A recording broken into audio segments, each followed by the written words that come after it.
그러니까 나라에서 지금 시행을 했을 때 부채 정리하시는 게 좋고요. 어느 정도 그렇게 정리를 하시는 것이 장기적으로 봤을 때 유리합니다.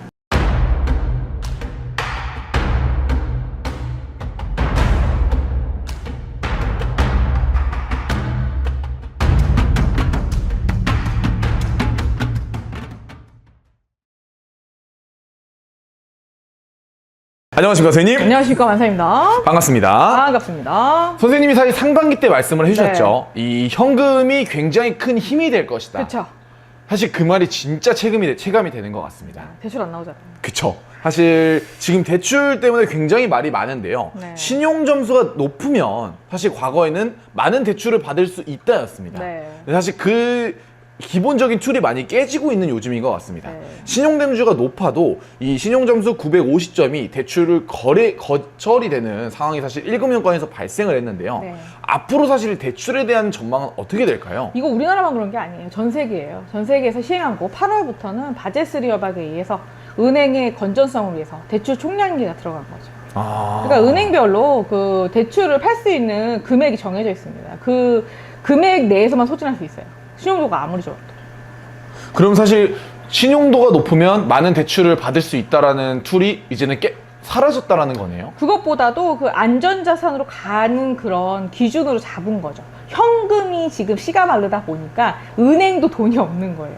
그러니까 현금이 마르는 현상이 일어난 거죠. 그래서 그 부실 채권도 많고 부채도 많고 여러 가지가 많기 때문에 은행은 1억 갖다 10억 불려줄 수 있는 시스템이잖아요. 그래서 그거를 갖다 보유를 해야 되는데 그만큼의 돈이 없는 거잖아요. 그래서 예금 유치 많이 할 겁니다. 예금 유치를 많이 하기 위한 기획 상품들이 생성이 된다는 건가요? 그렇죠. 그래서 아마 너무 많은 이자 주는 데는 조금 피하시는 게 좋고요. 어느 정도 것 주는 곳은 괜찮다고 봅니다. 그래서 사실 1억 한도 이내에서 분할로 가입하시는 게 좋습니다. 이 수치로 말씀을 드리면 5대 시중은행에서 신용대출 평균 점수가 네. 기존 926점에서 역대 최대인 962점까지 급상승을 보여줬습니다. 네. 마이너스 통장 지금 아마 상환 들어올 거고요. 아마 추가가 안 되고 신규도 안 될 수도 있습니다. 연장은요? 네. 연장은 그 일부만 해줄 거예요. 아 진짜요? 네. 어떻게 보면 빚을 빨리 탕감을 해야 된다는 그렇죠. 거네요. 그래서 부채 상환 들어올 수 있다고 했잖아요. 그래서 현금 많이 보유하시라 말씀드렸습니다. 이미. 사실 선생님이 말씀해 주셨고 네. 1금융권에서는 뭐 주담대 포함해가지고 네. 이 대출이 막히는 모습을 상반기 때 보여줬는데 그렇죠. 신용점수 900점 이상이신 분들이 2금융권을 네. 두드리는 상황이 지금 발생하고 있습니다. 그게 지금 다 막힌 건 아니고 1금융권을 안 해준다는 얘기잖아요. 맞습니다. 그렇죠. 2금융권하고 4금융 쪽으로 갈 수밖에 없는 구조예요. 사실. 은행 총량제 때문에 그렇습니다. 그래서 바젤3 협약에 의해서 안전금융을 하자 이거죠. 자산을 지키는 그 은행이 쓰러지면 안 된다는 주의예요. 사실은. 웃기는 거죠. 제가 볼 때는. 그죠? 사실 신용점수 960점이 굉장히 높은 점수인데 네. 결국 지금 대출이 안 된다는 그래서 얘기거든요. 2금융권 됩니다. 그 사업자 대출은 엄청 문자 올 거예요. 지금. 많이 해준다. 고금리니까요. 결국 1금융권에서 이렇게 문을 닫는 진짜 이유는 전 세계적인 흐름이라는 거네요. 그렇죠. 그 금융감독원의 제한을 세게 받는 게 1금융권이잖아요. 그죠? 제한을 많이 받으면서도 그 기준성, 신용도의 평가를 받는 게 1금융권이잖아요. 1금융권은 제한을 많이 받을 수밖에 없죠. 그럼 사실 이 신용점수가 높으신 분들이 2금융권으로 넘어가고 있고 네. 이 2금융권의 소액 대출이 역대 최대인 1.4조 원입니다. 네. 앞으로 2금융권에 대한 문턱도 높아지나요? 높아질 수 있죠. 왜냐하면 잔액 소진율에 따라 달라지겠죠. 아... 근데 거의 아마 2금융권이나 4금융은 해줄 가능성이 높습니다. 아예 막아버리진 않거든요. 이건 개인적으로 궁금한 건데요. 네. 사실 한때는 이 5금융권, 6금융권 더 많이 활성화가 돼 있다가 그러니까 그것을 막았기 때문도 있어요. 그죠? 네. 아예 차단을 해버렸으니까 많이 없어졌겠어. 그러니까 대신 사채가 많이 없어진 건 있겠죠. 대신에 투명해진 건 있지만 고금리 때는 돈을 빌려주는 구조잖아요. 네. 남는 게 없잖아요. 그러니까 아마 지금 뭐 무도사 안 나오잖아요, 뉴스에. 아닌가? 광고 안 나오잖아요. 사실 뭐 사나원이라든지 네, 그게 장사해가지고 남는 게 없어서 그래요. 그래서 아마 많이 그 우리나라에서 많이 철수했을 거예요. 맞습니다. 이자놀이 하다 재미없으니까 갔겠죠. 그럼 사실 1금융권이 막히게 되면 네. 고이자를 내는 그럼 다시 들어오겠죠. 그때 들어옵니다. 그럴 수 그래서 제가 있는 그랬잖아요. 금융주 오른다. 왜? 이자 고금리니까. 그러니까 대출을 해가지고 돈을 갖다 최고 많이 땡겨낼 수 있는 게 금융주니까 미래에서 준 건 봐봐요. 대박이잖아요. 그죠? 좋습니다. 그럼 사실 영상을 보시는 분들은 뭐 저희 회사에도 분명히 있고 그렇지만 뭐 주택담보대출이라든지 살아가면서 은행의 힘을 빌려야 되는 순간이 분명히 누구나 한 번쯤은 있거든요. 그렇죠. 언제쯤이면 대출 금리와 대출 한도가 좀 숨통이 트이게 그러니까 될까요? 이것이 28년도에 자산이 거의 다시 리밸런싱이 되거든요. 28년도에 리밸런스 될 거고, 제가 28년도에 다시 부동산 활성화될 거라 했잖아요. 맞습니다. 27년도 9월달에 이자 내려간다 말씀드렸잖아요. 음력 9월. 그때까지는 좀 무리한 힘들 거라고 제가 말씀드렸잖아요. 금리 고금리인데 니네 미쳤냐. 25억짜리 아파트 사야 되니? 그랬잖아요. 결국은 조금은 한 2년 정도는 이러한 정책을 보일 거고 유지를 할 거라는 거네요. 그렇죠. 그럴 수밖에 없어요. 우리나라만 하는 게 아니라 전 세계가 다 그렇습니다. 그래서 자금의 그 흐름성 때문에 엔비디아가 일본에서 돈 빌려서 그죠? 주가 투자하는 거예요. 다시 재투자하는 겁니다. 그게 지금 미국 일상이에요. 근데 그거가 위험할 수 있다는 얘기예요.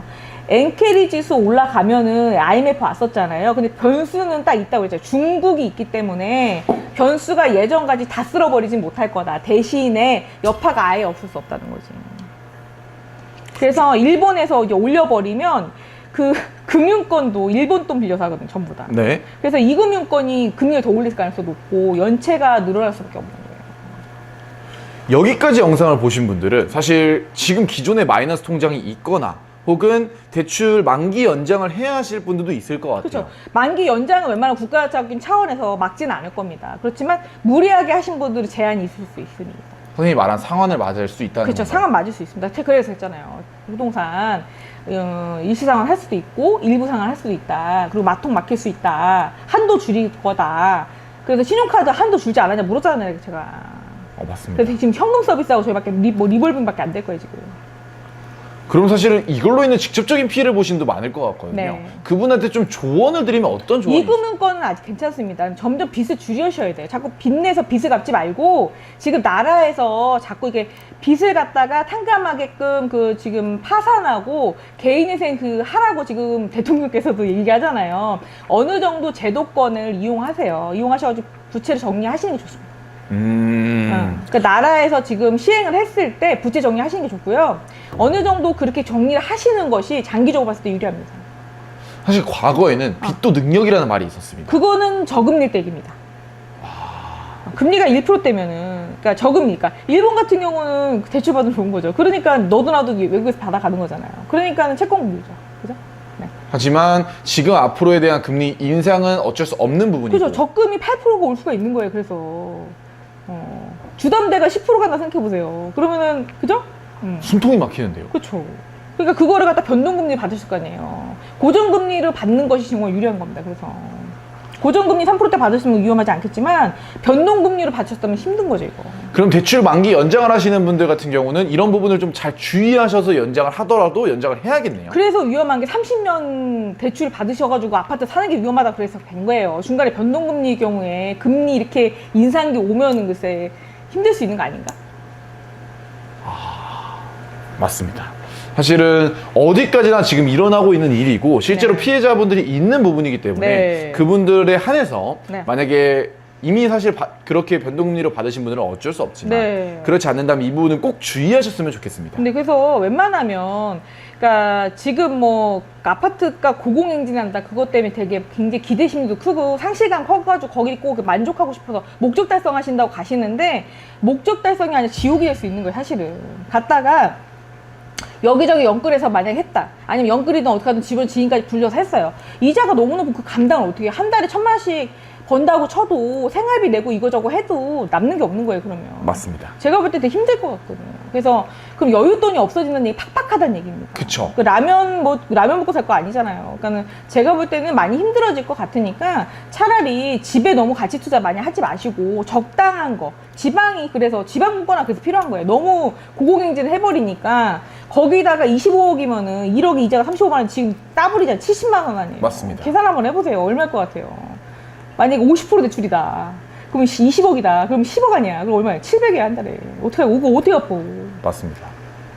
선생님 그럼 마지막으로 궁금한 게요. 사실 이 영상을 보시는 분들 중에서 누구나 사실 뭐 차를 사는 경우도 있지만 네. 개인이 살아가면서 집은 가격이 떨어진다고 해도 큰 소비가 나가는 거잖아요. 네. 좋은 타이밍에 사고 싶으실 것 같아요. 그렇죠. 제가 그래서 금리가 인하되기 전까지는 전세 사시면서 관망하시는 얘기 계속 했잖아요. 그래서 차라리 출퇴근 시간이 경기도권이 좀 덜 올랐다면은 그쪽에서 하시는 게 낫다. 지금 아마 행정도시 이전한다고 난리 났을 거예요. 아마 부동산이 그쪽으로 이전을 할 수밖에 없는 구조로 가고요.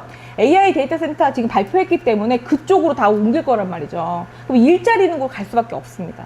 그러면은 일부만 집값이 오를 거란 말이죠. 옛날처럼 강남은 불패가 아닌 것이 아니에요, 사실은. 좋습니다. 이렇게 해서 이 신용점수 대출과 앞으로의 대출 전망에 대해서 알아봤고요. 네. 추가로 또 궁금하신 점이 있다 하시면 댓글 남겨주시면 감사하겠습니다. 네. 오늘도 세명감하고 좋은 정보 감사합니다. 감사합니다.